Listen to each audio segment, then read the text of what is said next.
We all know Hermione Granger as the brilliant witch who helped save the wizarding world. But the movies barely scratch the surface of her story. Today, we're diving deep into the untold backstory of Hermione Granger, the Muggle-born genius whose full story lives in the pages of the books.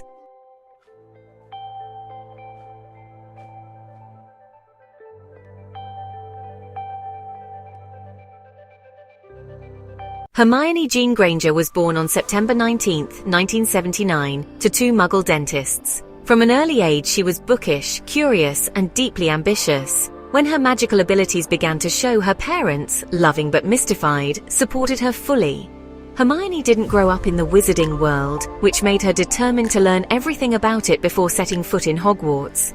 She read every book she could get her hands on, even Hogwarts: A History, long before boarding the Hogwarts Express. This obsession with knowledge wasn't just academic. For Hermione, it was a survival instinct. She knew she'd be entering a world where she'd be judged as an outsider. At Hogwarts, Hermione quickly proved herself, not just in classes, but in bravery and loyalty. While the films show her as intelligent, they often leave out just how crucial she was in many moments. In the Philosopher's Stone, she wasn't just the devil's snare girl. She was the first to understand the potion riddle guarding the stone, an act of pure logic that neither Harry nor Ron could manage. In Chamber of Secrets, Hermione figured out the monster was a basilisk, and that it was using the plumbing to travel. She was petrified before she could share it, but her torn-out book page clutching a mirror saved the day. She also founded SPEW, the Society for the Promotion of Elfish Welfare, during Goblet of Fire, a subplot completely cut from the films.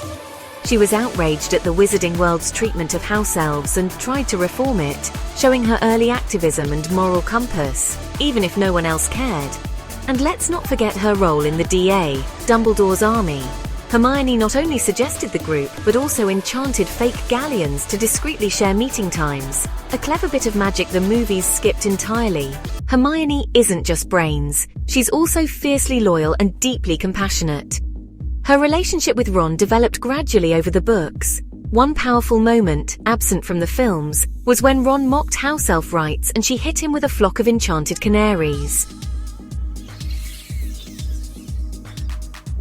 She had flaws too. Sometimes she was bossy, a rule follower to a fault, and struggled with tact. But these imperfections made her human and relatable. Her deep friendship with Harry was never romantic, but was rooted in mutual respect.